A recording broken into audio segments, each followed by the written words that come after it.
Et si un simple comprimé, pris chaque jour pour vous soulager, se transformait en une menace silencieuse pour votre cerveau?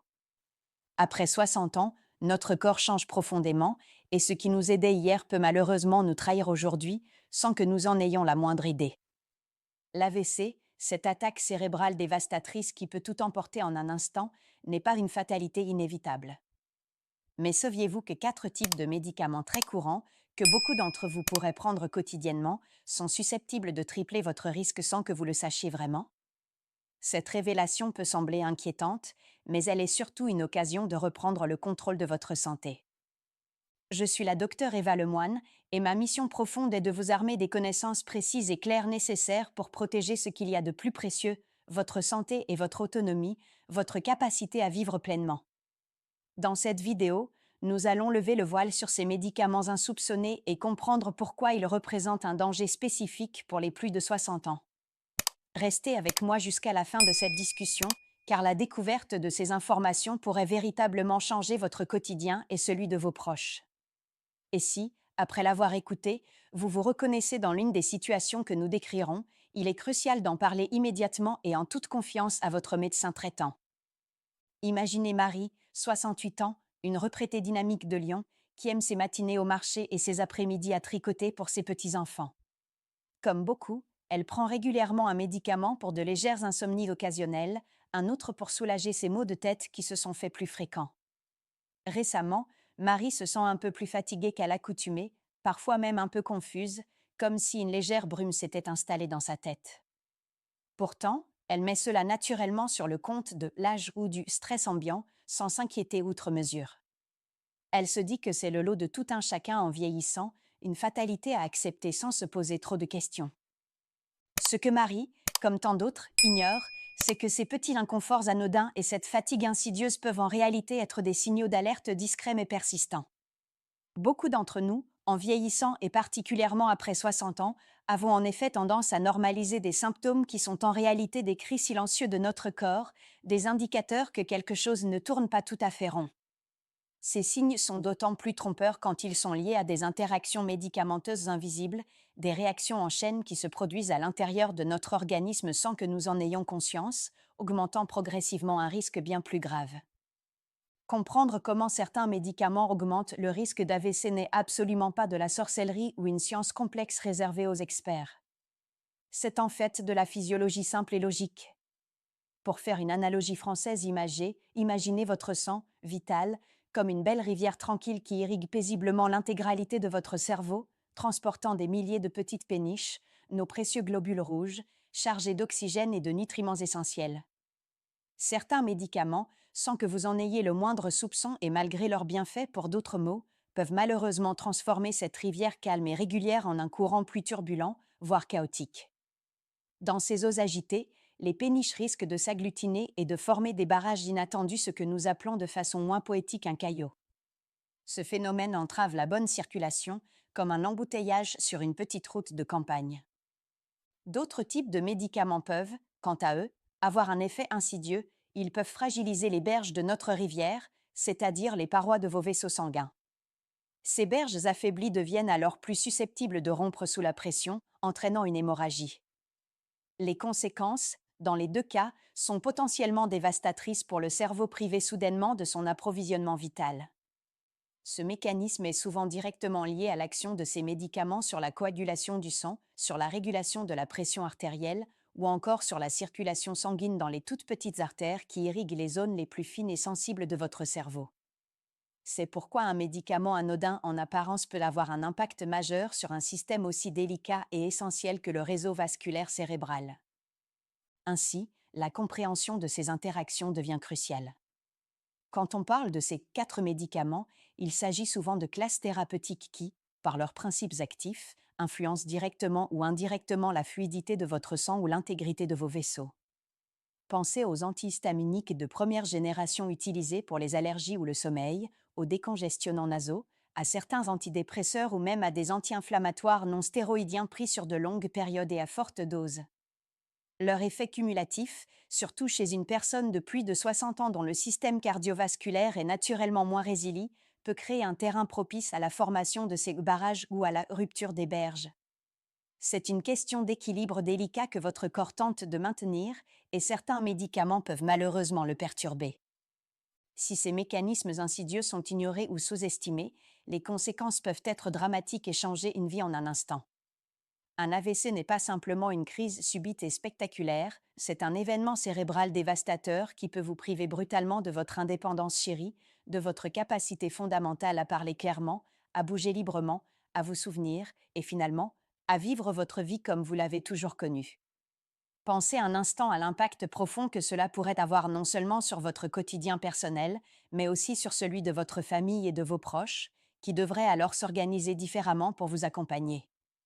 Les changements peuvent être radicaux et irréversibles. Ne pas agir face à ces signaux d'alerte ou ne pas réévaluer vos traitements, c'est risquer de perdre cette autonomie précieuse à laquelle vous tenez tant. C'est risquer de ne plus pouvoir profiter des moments simples et pourtant si importants, vos petits-enfants qui grandissent, les douces balades dans la nature, ou même l'entretien de votre jardin qui vous apporte tant de joie et de sérénité. L'objectif ici n'est absolument pas de vous faire peur ou de générer de l'anxiété, mais bien de vous éclairer, de vous donner une vision réaliste de la gravité d'une situation qui est malheureusement trop souvent sous-estimée, voire totalement ignorée par beaucoup. Les histoires sont nombreuses, comme celle de Monsieur Durand, 75 ans, qui prenait depuis des années un somnifère sans ordonnance pour ses nuits agitées. Il a commencé à ressentir de légers vertiges et des difficultés à trouver ses mots qu'il attribuait à la fatigue. Un matin, il n'a plus pu bouger son bras droit. Un AVC lié, entre autres, à un épaississement du sang causé par l'un de ses médicaments. Il a survécu, mais sa main tremble désormais en permanence, l'empêchant de dessiner sa passion. Cette perte silencieuse, cette injustice biologique où un remède se transforme en fléau, est bien réelle et mérite toute notre attention et notre vigilance. Alors, que faire face à ces risques insidieux qui pèsent sur notre santé cérébrale? La bonne nouvelle, c'est que vous avez un pouvoir d'action considérable et que des solutions existent. Premièrement, et c'est une règle d'or absolue, n'arrêtez jamais un traitement médical en cours sans avoir consulté au préalable votre médecin ou votre pharmacien. Votre professionnel de santé est le seul à pouvoir évaluer l'ensemble de votre situation et à vous guider en toute sécurité. Cependant, voici quelques pistes concrètes, simples et réalistes à aborder avec lui pour discuter d'éventuelles alternatives et ajustements à votre traitement actuel. C'est un dialogue essentiel pour votre bien-être. La première étape est de passer minutieusement en revue votre ordonnance avec votre médecin. Demandez-lui ouvertement si tous les médicaments que vous prenez sont encore absolument nécessaires ou si des alternatives moins risquées pour votre système cardiovasculaire et cérébral existent. Parfois, un médicament prescrit il y a des années peut ne plus être pertinent ou une nouvelle option, plus sûre, peut être disponible. Ensuite, priorisez l'hygiène de vie, une simple promenade quotidienne de 30 minutes, même une balade tranquille pour aller chercher votre baguette de pain ou flâner au parc, peut améliorer considérablement votre circulation sanguine et la fluidité de votre sang. C'est un effort minime pour des bénéfices majeurs. Enfin, l'alimentation est votre allié la plus puissante. Adoptez une alimentation riche en légumes frais, en fruits de saison et en bonne graisse comme l'huile d'olive vierge, les avocats ou les noix. Pensez à un bon régime méditerranéen, coloré et savoureux, véritable bouclier pour vos artères.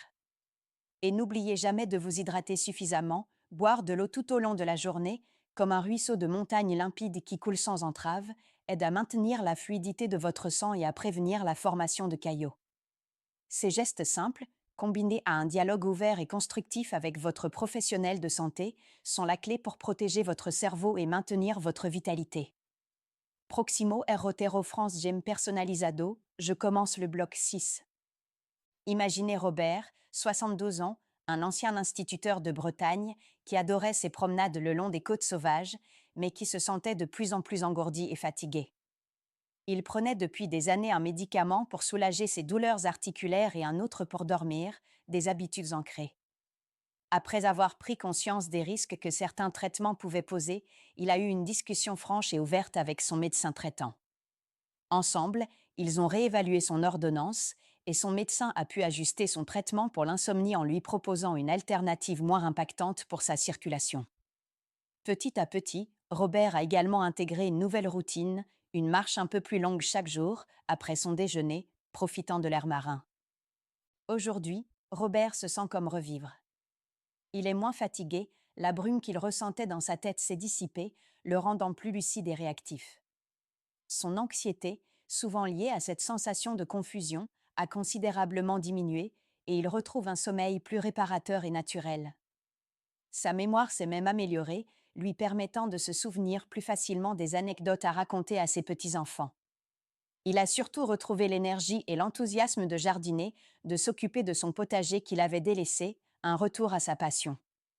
C'est le contraste frappant entre un avant où le corps s'épuise en silence, miné par des interactions insoupçonnées, et un après où il retrouve vitalité, clarté mentale et une autonomie précieuse. Cette transformation n'est pas un miracle, mais le fruit d'une démarche proactive et d'un partenariat éclairé avec son médecin. C'est la promesse d'une vie plus sereine, plus active, où chaque matin apporte son lot d'énergie et de clarté.